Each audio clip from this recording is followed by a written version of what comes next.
for the Winging It Formula One podcast. I'm Freddie Coates, someone who very much enjoyed that Spanish Grand Prix and someone who's very low at the moment and wearing a blanket for reasons that are out of my control.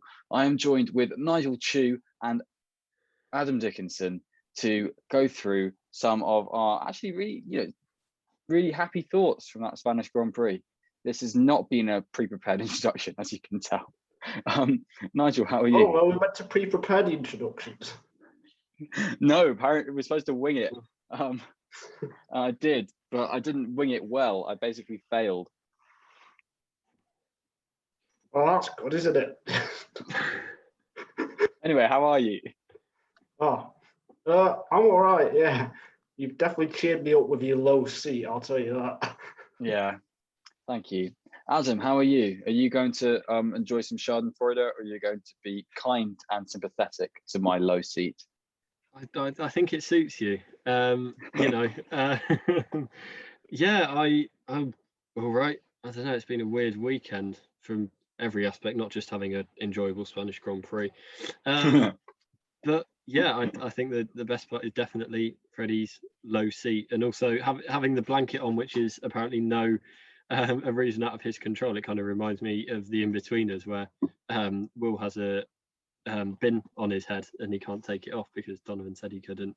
It's not in his control, but he's wearing something that. But Freddie isn't wearing a bin yet. He may be standing as Count Binface in the next election, but we will have to find out. Honestly, the way politics is going at the moment. But anyway, to keep viewers, listeners in the loop, to listeners, I'll paint an audio description quickly. I am in the Zoom call. My head is about majority of a foot lower than usual, because for some reason we've decided it's fine for me to put my laptop on the same prop height to make it good height for the video. But recently my chair snapped, so I have no chair apart from a camp chair that's £10 from Tesco, which is about the best part of a foot lower than where I normally sit. So I basically sit at the table like an 8-year-old boy now, and we're rolling with it. So that's good. And yes, it's very fun. And these guys seem to think it's the best thing since sliced bread, which isn't true because sliced bread is amazing. So anyway, I do want to sponsor us, and we all sit in camp chairs in the next podcast. Please go ahead and tweet us or DM us at Winging It F1, and we will accept your chairs and sit in the next episode and give effusive reviews. Yes, we are in dying need of a sponsor for this podcast. We've plugged way too many brands. We need to make it a sole brand. Whoever wants to sponsor us, like whatever you are, like if you're an advert for hair loss or an advert for actually keeping your hair, who knows, then we'll happily use your products and give well-rehearsed, very long updates about how much better they are than the Spanish Grand Prix. But the Spanish Grand Prix was amazing. About the Spanish Grand Prix. Yeah, I'm about to. This is actually cool going segue. into the final thing. Yes, this has already gone in, mate. We're winging it. Yeah, you've also got in the way of my perfect segue of talking a lot about the Spanish Grand Prix, and talking positively about the Spanish Grand Prix like we do about hair loss. So the Spanish Grand Prix was, we didn't expect it to be amazing because it's the Barcelona de Catalunya circuit and it's atrocious for overtaking, and they changed turn 10, which everyone was going on about them getting rid of an overtaking spot. But when was the last time you saw an overtake there anyway? But anyway, it's like, it's not a good track for racing, and it's been a bore fest apart from when the Mercedes took each other out. And we knew that wasn't going to happen again because, it's Bottas. But we had a great fight for the win at the front. We had Hamilton versus Verstappen. Part 4, 2021, we've had fights for the lead in every race. That's fantastic. Between the same two drivers, it's been fantastic. Nigel, what was your favourite bit? Well, what I was going to say is we actually hyped it up pretty well. We thought we would get a strategic battle, was what we got. We thought Ferrari would be better. That's what happened. So I think we did a pretty good job of, saying what would happen. And I definitely agree. I think it was a fantastic race, just like you said. Verstappen's late,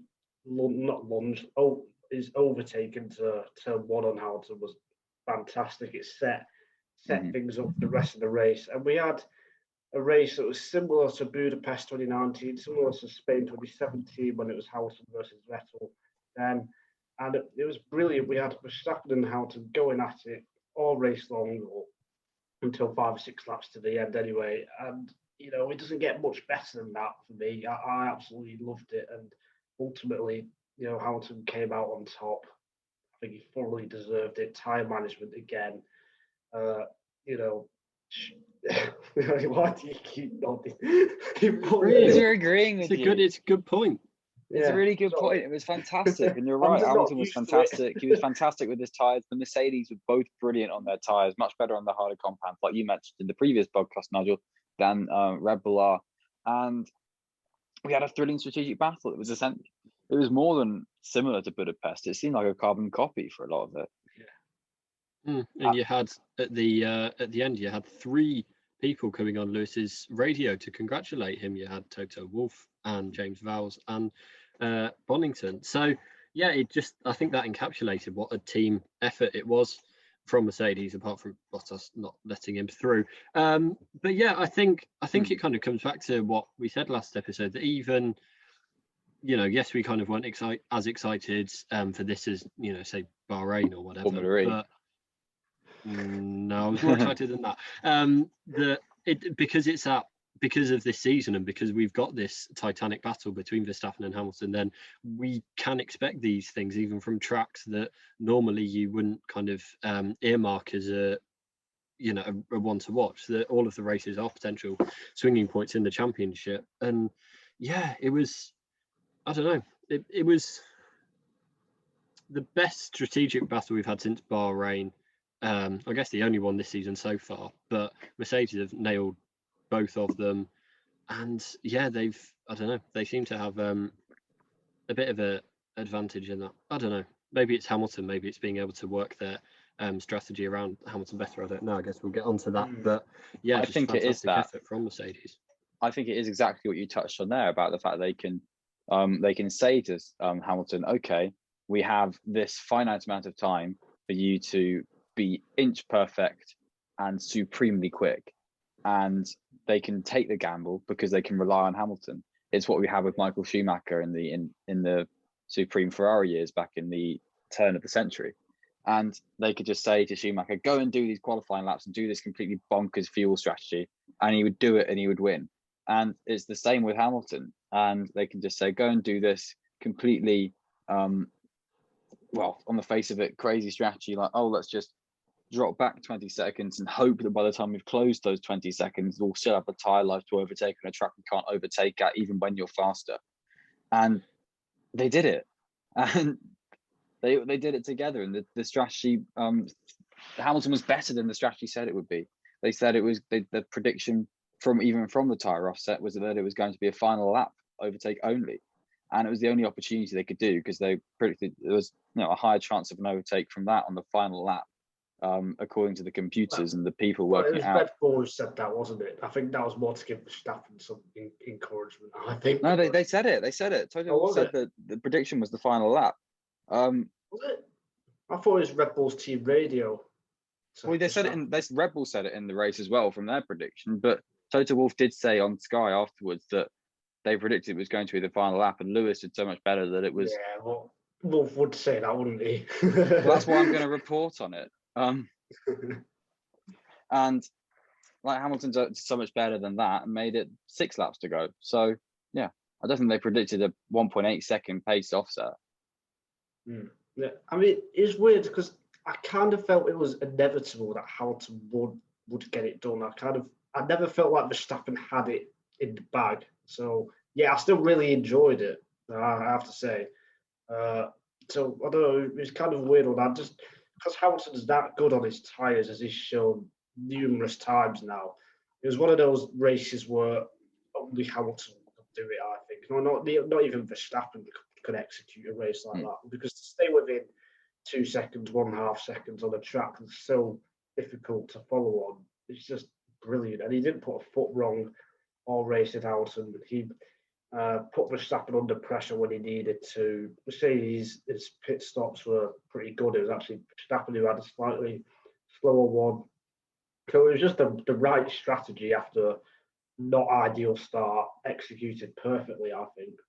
I mean, remember, if you put George Russell into the Mercedes seat, then you get exactly the same result, and they win the championship at a canter.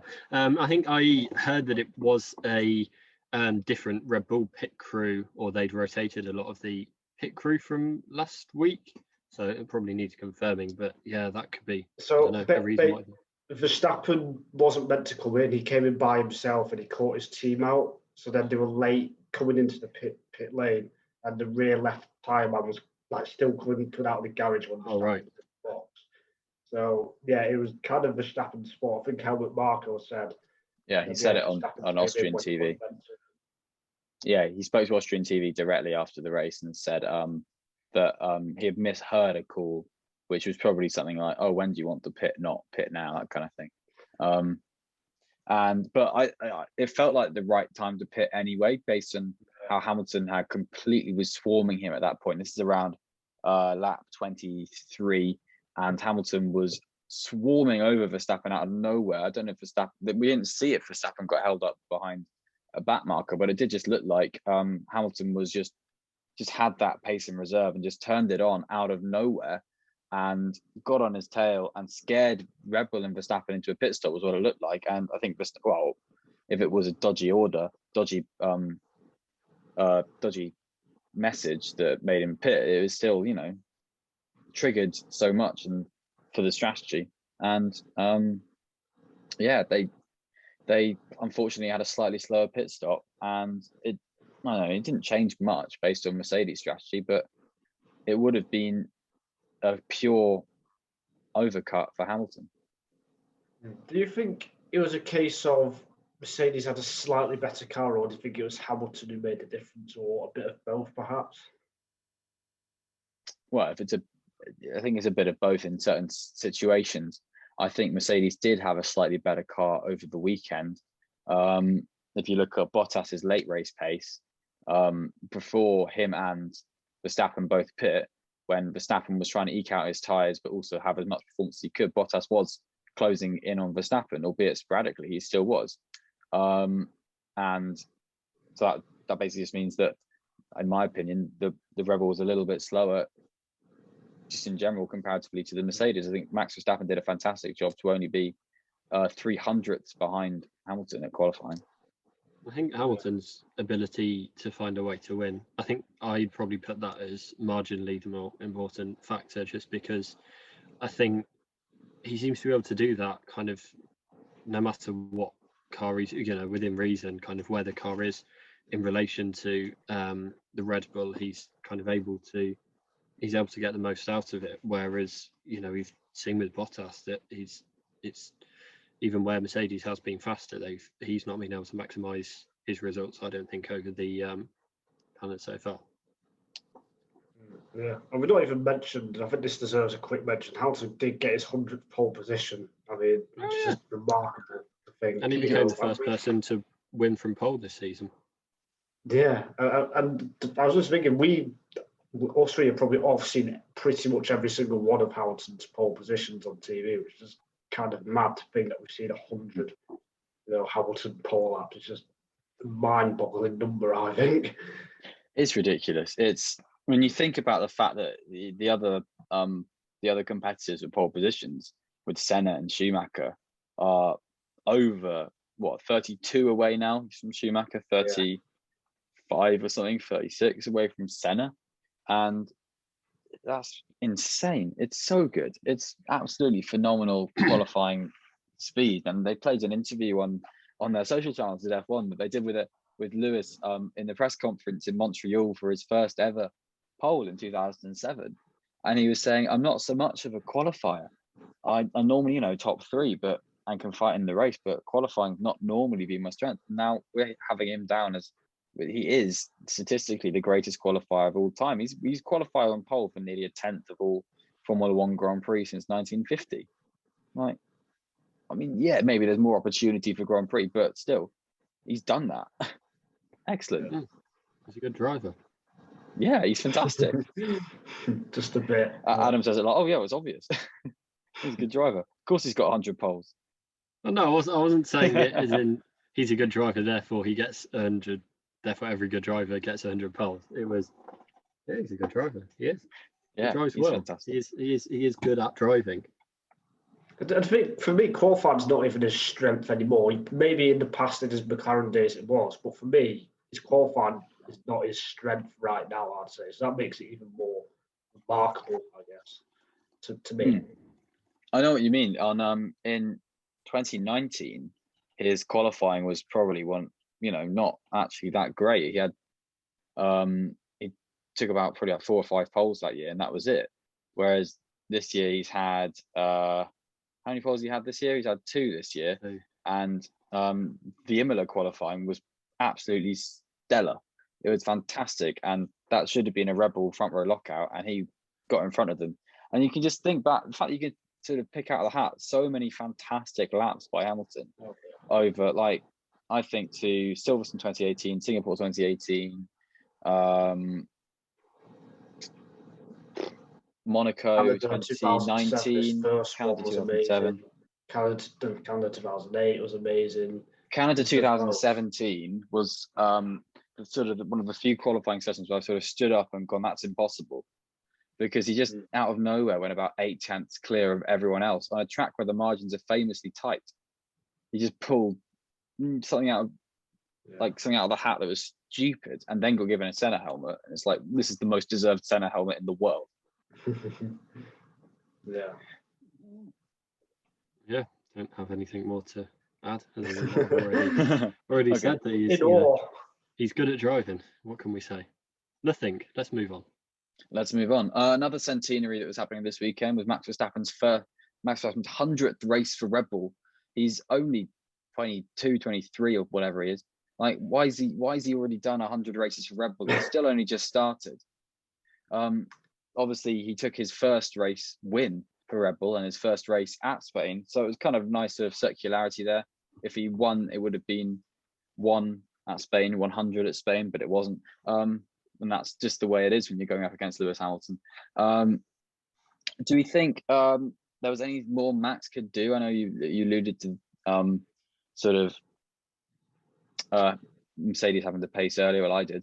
Do you think there was any more that Red Bull could do? Do you think they should have reacted in a different way to Mercedes' final pit stop, Nigel? In short, no.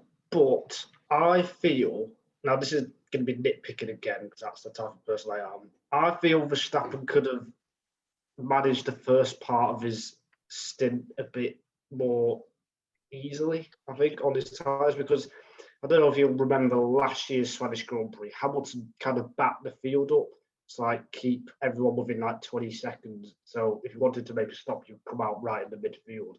Whereas Verstappen kind of legged it today, I feel. And Verstappen and Hamilton were in a league of their own again. The safety car gave Verstappen another chance to try and bunch them up. But yet again, they pulled out 10 seconds after like 5 or 6 laps. So I can't help but feel whether Verstappen, I don't know if it's because Hamilton was pressurising him or whether Verstappen doesn't have the skill or the mindset to try and back the pace, to have the confidence to back the field up like Hamilton does sometimes and keep everything close. That he can save his tyres and Hamilton can't undercut him. So that's the only thing I can think of. Do you think that would have worked though? I mean, because that was on the soft tyres, it wasn't on the medium tyres. And on the soft tyres, even if you do back everyone up the rules, everyone's going to need to pit anyway. And yeah, but then you can doesn't change the future of the race. But then you can react because you've saved your tyres a bit more. You've not used them as hard, just like Hamilton did last year. And then you started, say Hamilton pits, then you can really push on or whatever. That's the only thing I can think of. You think anyone from Red Bull listens to this podcast and just, well, they could have done that a bit better, and yeah, the sound quality in there was a bit bad. So, I don't know. It's incredibly difficult, but it's 3 races now. It's 3. How is it 3-1 in terms of race wins to Hamilton? Just mind blowing. And it could have feasibly been 4. He wasn't far away at Imola, I don't think, bar that one slip. I guess you could say the same for Verstappen, but yeah, it just I don't know. It beggars belief, really. And he's only 2 years older than Freddie. So Freddie, how many Red Bull races have you done? What are you playing at? Oh well, I did none, unfortunately. It is really irritating when they start the F3 race and they go, look at this average age of 19 on this field of 30 racing car drivers, all at the height of their careers, and you're there as a 21-year-old going, ha ha ha ha, wow, they're all such children. I am not anymore, and it's great. They're all rich like you as well.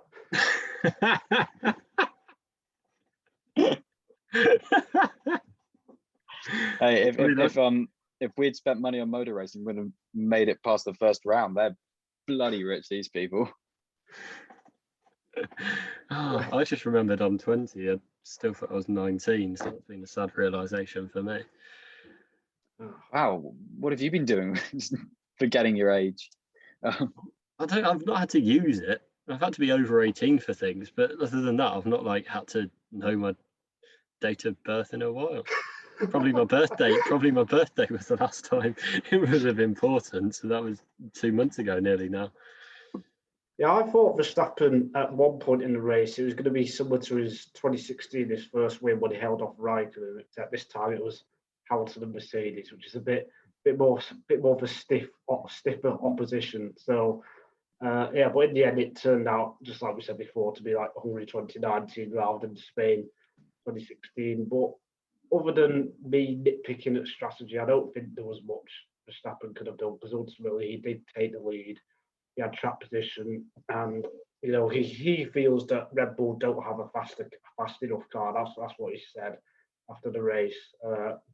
So we'll just have to see whether Red Bull can find something over the next few races. But that said, Red Bull was 7/10 slower than Mercedes last year in qualifying. This year they basically matched them. So they've made a massive improvement on a track that has traditionally been in Mercedes' favour. So yes, they didn't win today, but I think there's a lot of positives they can take. So yeah, not too bad. I think the interesting thing is all eyes on Monaco. We have no idea which of these cars is going to be a Monaco car, because the characteristics have been so Williams. similar. It's going to be really windy in the harbour. Williams would be awful. I think the characteristics have been so hard to draw. Like normally you can at least sort of tell, oh, they're good in this bit, bad in this bit. They've been so level that it's just going to be same for the next however many races. Like we've got Monaco and Baku coming up. They can be like the same and so different in different parts of the track. It's going to be a brilliant little dice. And we say this all the time, but how spoilt we are at the moment for this this championship fight. It's still only 2 drivers in 4 races have finished in first and second, and it's still the top 2 in the championship. And they have now got a 44-point lead in the championship, I think, above third placed Valtteri Bottas, who's had the best run in 3 podiums and a crash behind them. 3 third places and a crash, and that's it to be third. Whereas you've got 3 seconds in a win and 3 wins in a second for the other 2. Yeah. Still only 14 points between them. So, it's everything to play for. I've got one last message for said viewer. If you're not enjoying this year's F1, watch a different sport, because honestly, it won't get much better than this. Yes, obviously there's things that can be improved, but you're not going to get the 2 top drivers in the sport going at it race after race, weekend after weekend, lap after lap.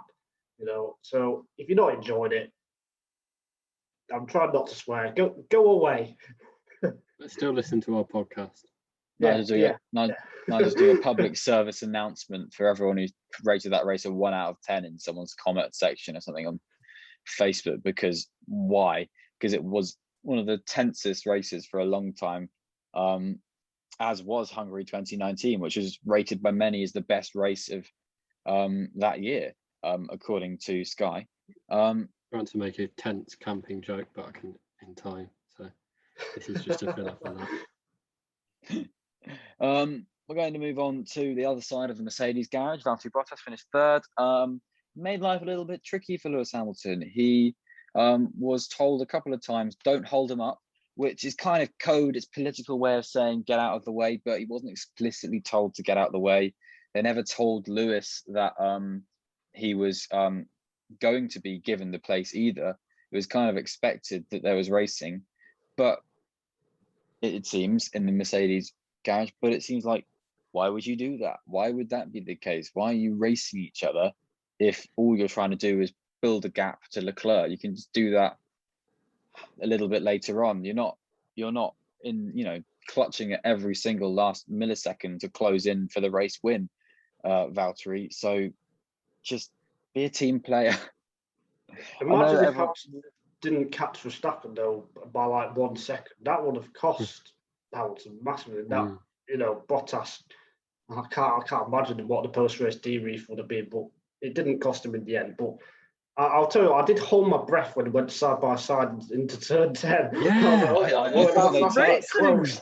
Yeah, I thought they touched. I honestly thought they touched, because I'm not used to watching that corner yet, and because you kind of expected to go tighter, and then it didn't, and you're like, oh my god, he's misjudged it. They've straightened up. Oh my god, they're going to hit each other, and they didn't. Oh, whoa! It was drama that Hamilton didn't need at that stage in the race. As good as the race finish was, part of me really wanted, or look in hindsight, really wants to see the alternate universe where they do crash and just see the explosion that hits Bottas square in the chest, because that, oh god, that Bottas, who was defended so vehemently by Toto Wolff, and to be fair, by himself in press conferences all over the weekend about rumours about Russell and Bottas being his last season. Who knows? No one knows about that. But anyway, it's like, imagine. Yeah, so Adam, I'm sure Drive to Survive, when Hamilton and Bottas do get close, like really close, they'll find a way to like make them explode or something when they get close. Drive to Survive, you were like, oh, look at Bottas deliberately giving Verstappen a toe so Bottas can qualify third so he can take the lead of the Russian Grand Prix, and then he did win, but only because Hamilton got a penalty. Yeah, it was all the plan. I hope they do that. You can just, I don't know, one of them lands in like Portugal and one in Italy or something. I don't know. There's plenty of ways you can go with it. My God, Mutterstein. It feels like Bottas, I don't know. I don't kind of care what he does on the circuit.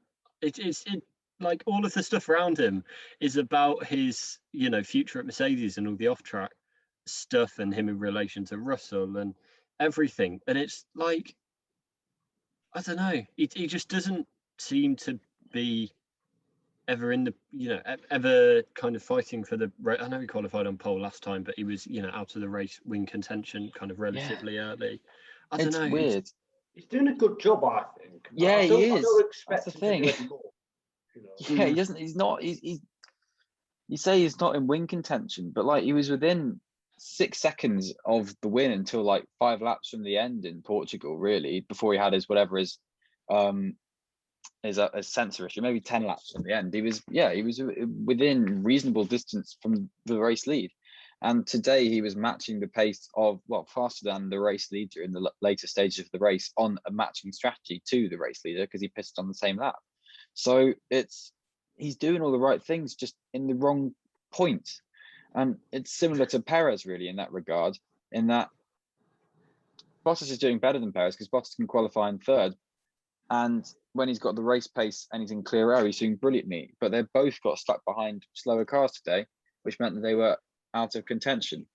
And that took them out of it, because if they'd started third and fourth, Bottas and Perez, they probably would have been in contention, because looking at the pace later on in the race, they probably could have stuck with Max and Lewis at the start based on everything else. And it's just, there seems to be all these little things that they can't overcome. The Bottas definitely can't overcome in the way that, to be fair, the greatest driver of all time can overcome. It's like, if Hamilton wasn't in that seat, Bottas would be fantastic. That's the thing. It just feels really strange, because he's like, previously it's him that's kind of talked about as like, oh, we're out of Hamilton and Bottas, or it's kind of that last season that was kind of the storyline at a few races, or it just feels weird that he's kind of slipped so far and so quickly out of relevancy, as kind of one of the main headlines on a race weekend. I think that's all. It's just strange. It's strange. Nothing's changed for me. I don't think. Yeah, the way I see Bottas, nothing's changed in terms of how I think he'll do. Nothing's changed in terms of his actual performance on track. So, I don't think he's doing anything wrong. So yeah, I think it's just steady. There's nothing like massively impressive, but he's doing all of the right things. He just, he is up against Hamilton. Not in the wrong order. No. I think 3 first places is 4 races. I think it's just kind of like coming into the weekends. He'd normally be the person, it'd be him, and then it'd be Hamilton who we're focusing on to see, as the main challenger. And I think it's just that there's, whether or not he kind of disappointed in being able to challenge for the race win, he was, kind of the driver I guess you looked out for at more weekends than not last season for that. And I think it just feels a bit strange, that's all. I think it's just the driver he's up against, actually. He's up against Hamilton. He is, and we've waxed lyrical about him. We were going on about his qualifying earlier today, and in this episode, for so many obvious reasons. And it's just Bottas is 1 podium away from the top 10 list of all-time podiums. That's no way, is he? Yeah, he that is. Was unbelievable. No way. Because he can get the points, and that's why Red Bull are behind Mercedes in the constructors, because Bottas is getting points, and he's doing kind of solid stuff. So yeah, I find that really funny. I don't know why. I don't know when for a lot of your career, or you've had a fair few years at Mercedes, which is at times been the best car by some margin. It's like surprising to hear that, but then you think about it, and it's actually I don't know, it makes sense. Yeah, he's done the job for 5 years at Mercedes. He's still cracking Nigel up. He is in joint 12th on the list, matching Nigel Mansell. He's got a higher Nelson Piquet. He's got a higher percentage than both Piquet and Mansell in terms of podiums. Actually, to be fair, David Coulthard's 9th on that list, so let's not talk about them as like fantastic drivers. Anyway, 8th. Enough digs at David Coulthard. Let's move to 4th place man Charles Leclerc. Wow, great, really good. He was running first for 20 laps. Yeah, once again, just and I think with his qualifying as well, the track got slower in Q3 in the second part. Yeah, he set his best lap to get second row on the grid. He set it on his second lap, so I think that made it even more impressive than normal. And then his move around the outside of Bottas, Fernando Alonso-esque from 2013. Just I knew you were going to say that. There to get around the outside. He held him off as well. It took strategy and an undercut, was it, or an overcut? I can't remember. It took some kind of strategy for Leclerc to be beaten by Bottas. So yeah, Leclerc absolutely maximised everything from the car, I think. This strategy is what I want to talk about, because it felt a bit like Ferrari. They stayed out and pitted when Hamilton pitted, whereas Bottas pitted on the lap Verstappen pitted, which is from a separate battle. It's completely bizarre that they had a 5-lap gap between the pit stops. And I don't know if it was because Ferrari were so consigned to just running their own race, not worrying about Bottas, and just getting the minimum race time in there.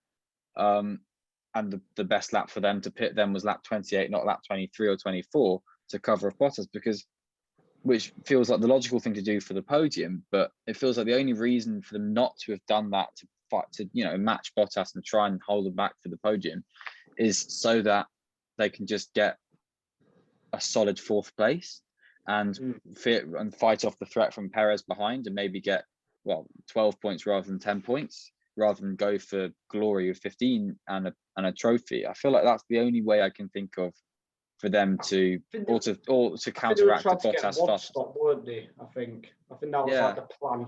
So I think they just went as long as they could to try and make the second stint a bit shorter if possible. So I think there was. I did mention this to Taib, actually, who we've had on the podcast before, but we discussed this on Twitter. and whether it was to avoid to cover off sort of a two-stop from Bottas. They can stay as close as possible if Bottas does a two-stop and limit him getting a fastest lap in the end. But Bottas did that anyway, came out 5 seconds behind Leclerc and just passed him. So they tried that and that failed. So they just then went for a fastest lap themselves to Ferrari. So I think it might have been sort of mitigating against Bottas, but also running their own race. It just seems like an uncompetitive strategy, but a sort of, strategy by numbers one. But nevertheless, Leclerc, outstanding. I mean, it's what we come to expect almost. But even when it still happens, I think, you have to praise it. I mean, we can't ignore it, can we? So it's just phenomenal. I absolutely adore Leclerc's driving style. Well, he did race for Alfa Romeo, so we can try. But yeah, it's just the way he improves every season, and we said it last season, and he's doing it this season again. That he's not stood still at all. He's every season and every race, seemingly, he is improving. And yeah, it's when he does get back into a race-winning car, it's going to be something to watch, because whether Hamilton's still around at that point or whether it's Verstappen or whether there's no competition, whether he's kind of the out-and-out favourite, he is going to be some competition. Yeah, definitely. I think he's... I was going to say, like we said before, our thoughts on Ferrari, doing well. Leclerc has done us wonders. Yeah, I mean, Adam's right about saying when he's in a competitive car, because he was still 7/10 off in qualifying, which is actually a bigger gap than you've got used to qualifying. I don't know why you're both laughing. If I missed something, because I was looking at qualifying results. Freddie said I was right. It's happy days. Yeah, I know. We're not disagreeing on this podcast at all. We're doing quite well. You never do that. We never disagree about anything. There's never any controversy at all. But yeah, you're right. When Leclerc's car is in contention for a win, and who knows, maybe it will be at some point this year. We don't know. What Ferrari are going to do that could... Haha, I've completely changed it there. Now we are disagreeing. Or I'm just being crazy. But I've completely lost my train of thought, and we're going to move on to Sergio Perez. Right. Move on to Sergio Perez finishing 5th. Worst performance for him in the entire Rebel seat for me. I to be honest, I think even Gasly was doing better than this. I wonder if Red Bull regret not hiring Fiat back. Personally, no, I'm joking. Bring back Christian. They should have had Fiat. They should have had him over. Bring back Christian Gasly and Albon and Sergio Perez and Vittorio Liuzzi. He did 4 races for Red Bull in 2005. Come on, Vittorio. Yeah, it's just. What's the question? Sorry. Do you think this is Perez's worst performance at Red Bull? Weekend performance, yes. Yeah, I'd say so. Got a 25% chance. If you just throw a dart in it, then you've got a 25% chance. So. But yeah, as me and Freddie mentioned just before we started recording, he did have an injury, didn't he? So I'm not sure how much that affected him, whether it did at all. But nevertheless, it wasn't great. What? He had muscle pains in his shoulder. And he said yesterday, after qualifying, that's what was kind of getting to him, was making it a bit harder for him, but not to 0.7 of a second, 0.8 of a second from your teammate, not to 7 positions from your teammate.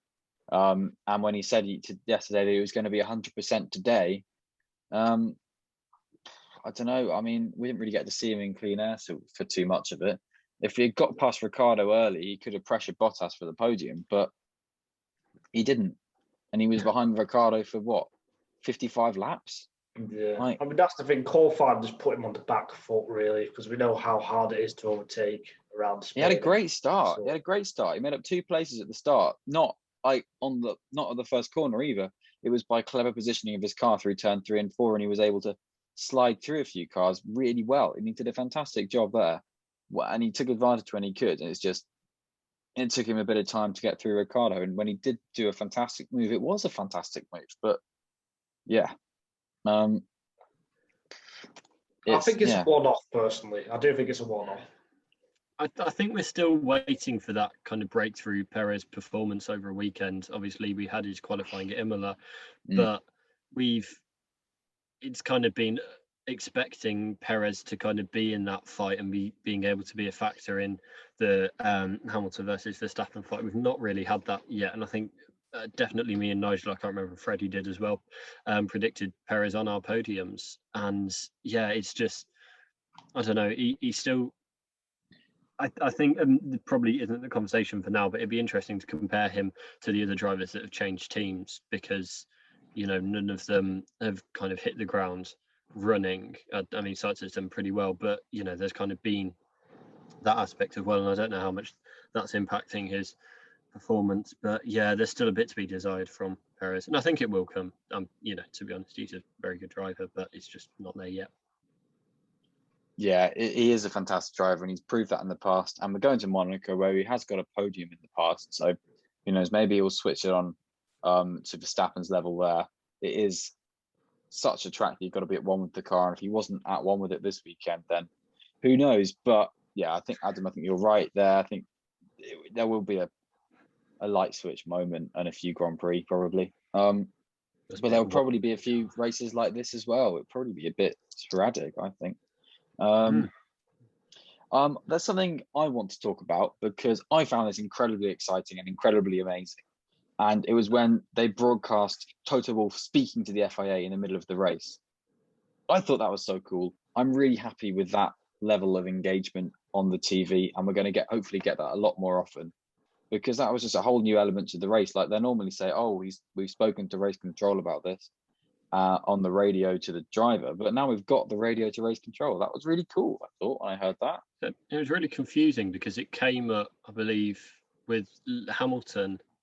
So I thought it was a message from, Hamilton. And it didn't. Really confused. It said FIA and Mercedes on a picture, and half of it was blue and half of it was green. I don't know what they said to you on the radio, if they thought it was Hamilton. No, it wasn't that. It was on the highlights that it came up as a Hamilton radio message. So I thought Toto was caught saying it to Hamilton, which really threw me off, because I was like, why is it like Hamilton knows he's driving the thing? Like, how does that? But then they said it in commentary, so it's fine. But yeah, it's fascinating, and it's kind of another insight that we are getting. That's very fun. It's nice as fans to be able to see that, and hopefully we get, I don't know, someone blowing up at the FIA. That'd be quite fun to listen to. Well, I mean, if we had that for Mexico 2016, then it would have been a whole different kettle of fish for that sort of breakdown for Vettel in that race, where he said a lot of choice words to the FIA personally over his own team radio. It would have been. It would have been quite interesting to have that for Bahrain this year, to hear the Red Bull message about track limits earlier. But sorry, Freddie. No, that's a better example. That's really good. Yeah, without going too off topic, it would be great to hear, like in Formula or other series, you hear the race director saying the messages to the drivers or the teams. I think that would be good in F1, but that's another topic, I think. I don't know if they have a race control to all drivers in Formula One. I just don't know if they do, because like they do in Formula E and they do in sports car racing, you can just go, oh, we're going to have a safety car in 3, 2, 1. Here it is. Virtual safety car kind of thing, and then they know when it's going to be. It doesn't take them by surprise. I remember hearing some anecdote from David Coulthard about them trialing driver-to-driver radio, and they didn't bring it in because I can't remember which driver was it. Hakkinen? I can't remember, but he said one of the drivers or specifically one was just going, "Oh, I'm behind you" and stuff like that. So, but that's the next step for me. That's the best thing ever. Oh, you went wide there. That's what it would be like, though. It'd be like just having an argument for so long during a race. I overtake you. You went over track limits. No, I didn't. Yeah, you did. No, I didn't. Yeah, you did. No, I didn't. Yeah, you did. No, I didn't. Yeah, you did. Yeah, exactly. That's what it would be. It would be really good. And this is the start of a petition, which by liking this YouTube video, you can sign. So by liking this YouTube video and clicking subscribe, you've got to do both. And you've got to do it on the audio platforms and the social media platforms by following us. That means that could happen. And then we'll send you a link to the petition. Yes, maybe. If probably not. If we make it. If we make it. Right, so now it's time for a interesting part of the podcast that we do every week. Every week we like to wax lyrical about a team we never speak about for obvious reasons, and that team is Alfa Romeo, the most innocuous team on the Formula One grid. So we're going to start our latest rendition of the Pessimism Stakes, the title of this segment, by talking about a pit stop for Antonio Giovinazzi underneath the safety car, where his tyre was nearly put on the car, completely deflated for some weird, strange reason. And it was just weird as heck. Did Nigel, I say that Leclerc drove for Alfa Romeo or Alfa Tauri earlier? You said Romeo. Okay, that's good. Don't worry. That wasn't the start of the Pessimism Stakes. But yeah, this really weird situation occurred. So Giovinazzi came into pit under the safety car to sort of, try something a bit different, maybe go really long and make a one-stop work from lap 8, so a 2-stop basically. But yeah, that's what they were doing because they started on fresh softs, and apart from Raikkonen, so Giovinazzi did, and they just wanted to get a feel for something different. And what happened? A 35-second pit stop, because when they went to put the tire on, it was just you just hit it and it sort of went in on itself, because it had no air in it. And well done to the mechanic for realizing it, because the rim is what weighs everything. So hats off them figuring it out. But Nigel and I were talking about how the hell could this happen? And I can only think about it coming down to sort of the raw mechanics of sort of when they inflate the tire. There's like, I don't know, maybe like a stone or something, or a safety pin or a paper clip caught in a little bit that got a little cut, because there was no big vicious slice in the tire. It just looked like either it got a little bit of a puncture, it just wasn't put on the rim properly. But anyway, after a few laps, Giovinazzi was already back past the Hatters and was fighting with the Williams. And even with that issue, he got to the end of the race and he finished in something like 16th place, I want to say, maybe 17th, and Raikkonen finished 12th. So he actually has a very good result for Raikkonen at the end of the race, to be probably about, I think it was probably about 5 or 6 seconds off points. So fair play to Raikkonen. Yeah, it's very optimistic Pessimism Stakes. I mean, we've already had a sandwich bag take care of Alonso's debut or return this season. So yeah, maybe it was just, I don't know, someone dropped a butter knife on the tyre and gave it a little cut, and that was that. Yeah, on Raikkonen, I will say, I think I've said it a few times before, his performances do go under the radar and nobody notices how good they are. Yes, he's not scoring points, but he manages to get the best out of the tyres, uses his experience. Nobody notices, unfortunately. I feel like no one notices his bad performances either, though. Like there are a few at the end last season that I can't remember. Yeah. Well, yeah, when it's obvious. But like there are a few last season that just weren't great, and I can't remember them because they were so unnoticeable. So I feel like no one just notices his performances generally. And hence the Pessimism Stakes. Yes. Where we now discuss about them. Why we brought this in? Why we brought this segment into the podcast, so we can deliberately go on and on and on and on and on about Alfa Romeo. And we have done. We fulfilled that in the quota and ignored a lot of other teams in the process. So that means for 2021, 2022, we're going to need an entirely different team and an entirely different level of stake.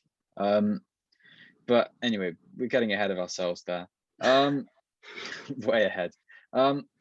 Nigel, I believe you would like to talk about Yuki Tsunoda. He hasn't had a good weekend, really. I hasten to add, maybe not had a good weekend since Bahrain. I was about to say that. Yeah. He qualified in 16th place, went out in Q1 just on pace, not with a crash this time or anything. And he was incredibly critical of the team, saying to the press that he thought maybe Gasly had a different car to him. Now, You can't drive. They're not two-seaters, so you can't have the same car as your teammate. Did you not notice that before? And for Adam to bring that up means we can clarify that what he means is entirely different on an engineering level. And now Adam is going to retire from the Winging It podcast because we've handed him his notice of forced resignation. Thank God for that. Nigel. I think it's weird because a couple of races ago, I remember seeing an AlphaTauri press release and Snowden was saying, "Oh, me and Gasly do have similar." Adam actually has turned his camera off and he has left the podcast. That's good. I was tempted to leave the meeting, but I thought that could backfire. So. Yeah, so Snowden and Gasly, they were saying that they actually give similar feedback. So I find it quite funny that now Snowden said, "Oh, we don't give the same feedback." So I think it's clearly on him and his mistake in qualifying. I think he went wide at turn 12 or something, turn 11, turn 12. So it was his own fault. And you're absolutely right, Freddie. He hasn't performed since Bahrain, and I just hope it's not a case of he's coming to F1 too early. He's had this expectation, had all this hype, and that he does start to mature a little bit. We're not expecting him to mature straight away, but you got to start, showing that kind of intelligence, that smartness that he did show in F2. I mean, we've never seen in F2. I don't remember him being so vocal, so animated on the team radio or in interviews. But now, since he's got into F1, he's kind of changed a bit. I don't want to say it's changed for the worse, but it's not the best attitude to have, I don't think, especially for a rookie. It does feel a bit like he has got let a lot of it get under his skin. He's getting a bit overwhelmed by Formula One, and you can't come into Formula One. Obviously, you can't join a team like AlphaTauri and be a superstar and win in the way that he did in Formula 2. He came into Carlin in Formula 2 and was able to be competitive from the Austrian Grand Prix weekend. And that's just not how it works in Formula 1, unfortunately. And I don't know if he's had a bit of a rude awakening in just sort of the change of mindset to sort of fight for 11th or 10th.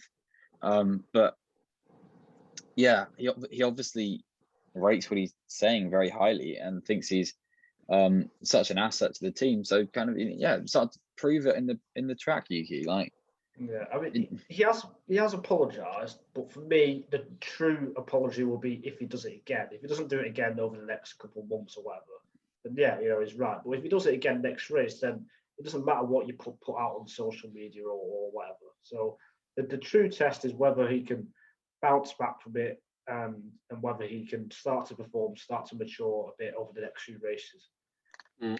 I don't think it is too early for him, because I think drivers need to go through that learning process, and there's only so much that F2 can teach you. So it is a step up, and we perhaps sometimes forget the step up off the track, and in everything you say and do is kind of micro-analyzed when you're in F1. So I just think it's a learning process for him, and like you say, it'll be the test will be how he bounces back from this. I think he'll have a good weekend at Monaco, but that's just a hunch, and we'll talk about that in a couple of weeks. But I really hope he turns it around, because he's such a talented driver.